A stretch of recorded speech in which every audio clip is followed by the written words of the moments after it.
Olá, sejam bem-vindos. Eu sou Roberto Tacani. Criamos esse canal para passar informações sobre cultivo de plantas em vaso, informações técnicas de uma forma que todos entendam, ok? E também criamos para ajudar entidades filantrópicas que muito precisam da nossa ajuda. Hoje peço o seu apoio para o Lar Nossa Senhora de Fátima. Ajude você também. E ajude o nosso canal. Clique no joinha, inscreva-se no canal e também ative o sininho. Isso vai fazer com que você receba notificações quando esse canal tiver novos vídeos. Conto com vocês. Hoje vamos responder as perguntas da semana, tá? A sessão é de número 136. São 5 perguntas bem interessantes, algumas bem técnicas que a gente passa aqui, tá? Perguntas que vocês me enviam, a gente passa aqui, tá? E respondemos de uma forma técnica, mas simples, que todo mundo compreenda. Fica até o final, essa sessão também está muito bacana, ok? Bom, a primeira pergunta é encaminhado pelo Flávio, ele é de Goiás. Ele me pergunta o seguinte, pode-se identificar a formulação química do adubo coat pela sua coloração? Olha, Flávio, é muito interessante a sua pergunta, tá? Algumas pessoas já me procuraram, me pediram, inclusive, o porquê, né, dessas colorações diferentes de alguns tipos de adubo coat. Eu chamo de adubo coat, tá? Porque o complemento do adubo coat, ou pré-complemento, digamos assim, ela é um nome comercial, tá? Então eu não quero fazer propaganda de ninguém aqui, tá certo? Então existem vários tipos de alguma coisa coat, você tá entendendo? E respondendo diretamente, né, a sua pergunta, não, tá? Essa coloração do adubo, né, nesses materiais do coat, né, que são as cascas, digamos assim, elas são, na verdade, de cada fabricante, tá certo? Então existe aquelas de coloração amarela, que é muito comum, tá? Tem as de coloração azul esverdeada e assim por diante, tá? E cada fabricante nessa coloração ela tem as formulações químicas diferenciadas, tá certo? Então você infelizmente só pela cor não tem como identificar qual a formulação química do coat, tá certo? Eu falo alguma coisa nesse sentido em alguns outros vídeos, eu vou deixar aqui no izinho, tá? Eu tenho inclusive um playlist de adubos corretivos e outros produtos, né? Que você poderia dar uma olhada, tá? Tem muitas informações bem interessantes lá, tá? Eu vou tentar deixar aqui também, tá? No izinho, só clicar o izinho você pode assistir, tá? Esses outros vídeos, tá certo? Obrigado pelo envio da pergunta. A segunda pergunta é encaminhada pela Helena, bom, é a Helena de Santa Catarina, tá? Ela me pergunta se o bocashi faz mal aos pets. Ela tem dito aqui que o gato dela costuma comer o bocashi, né? Vai depender muito do bocashi, né? Dos produtos que estão no bocashi, tá? Os bocachis, existe uma linha, né, de produção de bocashi onde o pessoal utiliza a torta de mamona, tá? Esses tipos de bocashi, tá? Pode sim fazer mal para os pets, né? Pode fazer mal ao pets, tá certo? Cachorro, gato, ok? Até mesmo aves, né? Por que que eu digo isso? Porque na torta de mamona existe um produto, tá? Que ela é muito pouco, assim, facilmente degradado e ela é tóxica, ok? Por isso que eu, por exemplo, não utilizo a torta de mamona para a confecção de bocashi, ok? Então, vai depender do bocashi para bocashi, tá certo? Se você confecciona o seu bocashi, como eu falo aqui nesse canal, eu vou deixar aqui no izinho para você assistir. você pode utilizar o seu bocache sem problema nenhum, que a gente usa basicamente farelo de soja, farelo de amendoim, outras coisas e outros farelos, né? E não sendo a de torta de mamona, tá certo? Se você adquire esse bocache, pergunte para o fornecedor, né? Eu acho que você consegue essas informações com o fabricante, o fornecedor do bocache que você utiliza no cultivo das suas plantas, ok?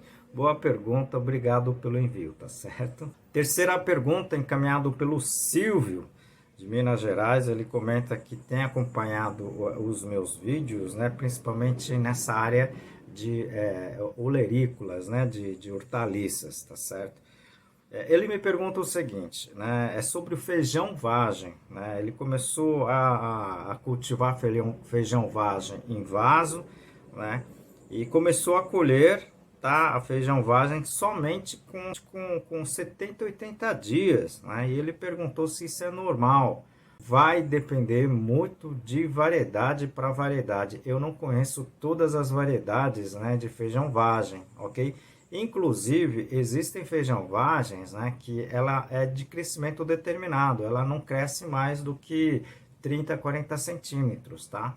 E existe o feijão vagem que é, na verdade, pendente, né? E ela é um pouco mais, digamos assim, o tempo de cultivo dela é um pouco mais demorada. Vai depender muito da variedade que você está plantando, ok? Então a gente tem aqui, por exemplo, a feijão corda, né? Feijão corda, né? Que é muito tradicional aqui no Nordeste. E esse feijão corda, ela pode demorar aí 3 meses, né? Tá? Até 4 em algumas situações, produzindo o feijão, ok? A vagem, né? Então, nesse caso, eu não sei te responder, porque teria que ser, você teria que me dar, por exemplo, a variedade, né? Para eu poder consultar, ok? Mas normalmente que eu tenho visto para feijão vagem, tá, determinado, né, em torno de 65, 70 dias, você já deveria estar colhendo, tá certo? Boa pergunta, tá? Eu vou dar uma estudada sobre isso, porque a gente está fazendo, né, a gente está iniciando um trabalho com feijão vagem em vaso, tá certo? Obrigado por envio dessa pergunta. Quarta pergunta, encaminhado pelo Alessandro, tá? Ele é de Paraná, tá? Ele me comenta o seguinte, né? Ele está cultivando tomate cereja, tá? Em vaso. Ele tem colhido os tomates e elas estão muito azedos, né? E ele pergunta se isso é normal. Que nem a resposta anterior, tá? Eu não sei qual a variedade que você está cultivando, tá? Tem algumas variedades, né, de tomate cereja rústicas que elas são naturalmente bem ácidos, né, bem azedos, né, ok? E tem variedades, né, que são extremamente doces, né? Eu tenho feito alguns trabalhos com algumas empresas que têm tomate cereja digamos assim, concentração de açúcar muito elevado. Então, realmente parece que você está comendo a cereja e não tomate, né? Então, vai depender muito da variedade para variedade, ok? Se você puder me enviar qual a variedade que você está usando, eu poderia identificar, tá? Até num termo técnico que a gente chama de teor Brix, né? Que é a concentração de açúcar dentro do tomate, tá certo? Então vai depender muito de variedade para variedade, tá certo? A quinta pergunta do Carlinhos, litoral de São Paulo. A pergunta dele é bem técnico, bem interessante, tá? Ele me pergunta, ele tem usado normalmente um adubo chamado termofosfato nos vasos, né? E ele me pergunta se isso pode ser feito, né? Olha, Carlinhos, pode sim, e esse é um adubo muito interessante, tá? Porque ela acaba não salinizando, né, o vaso, tá? E com resultado bem interessante. Eu tenho alguns vídeos que eu falo de adubo, eu vou deixar aqui no exinho, tá certo? Eu só não lembro se eu tenho alguma que eu fale do termofosfato, tá certo? Mas se eu não tiver, eu vou providenciar um vídeo sobre o termofosfato. Eu acho que eu fiz adubo fosfático, adubo fosfatado, mais conhecido como super simples, né? Super fosfato simples, ok? Mas eu vou preparar um outro vídeo, tá? Falando sobre o termofosfato, que é mais interessante, ok?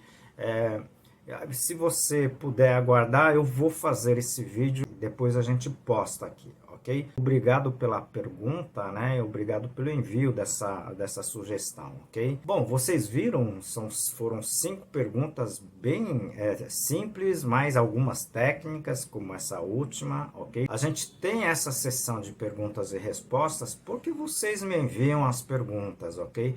Então, vocês que estão entrando agora, podem enviar suas perguntas, as suas sugestões, isso ajuda bastante o nosso canal. Se vocês gostaram desse vídeo, clique no joinha, compartilhe o vídeo e principalmente, tá, inscreva-se nesse canal, ok? Isso ajuda muito o nosso trabalho aqui. Conto com vocês. Aproveito essa oportunidade para apresentar a vocês esse livro sobre cultivo de plantas suculentas, escrito por minha pessoa e mais 2 colegas técnicos. Esse livro está em 10 capítulos, tecnicamente descrito, mas numa linguagem fácil. Eu vou apresentar para vocês essa página que se trata da parte de propagação, tá, das plantas suculentas.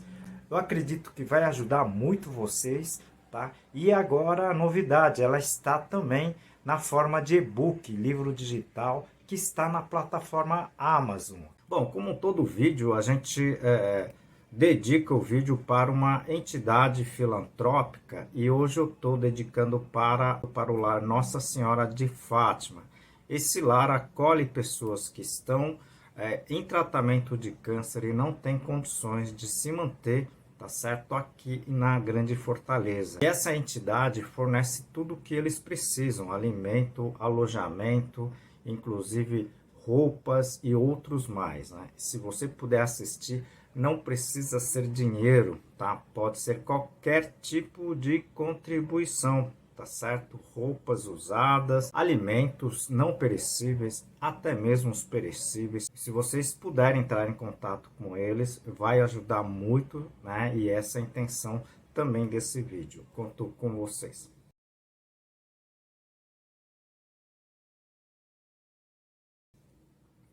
E ajude o nosso canal, tá? Clique no joinha, no like, compartilhe o vídeo e principalmente inscreva-se nesse canal. Isso ajuda muito, muito mesmo o nosso trabalho a dar continuidades, né? A passar informações de qualidade, né? Técnica para todo mundo, ok? Assim o YouTube entendendo, eles vão também compartilhar esses vídeos, tá? Essas inserções em outros, para outras pessoas, ok? Conto com vocês.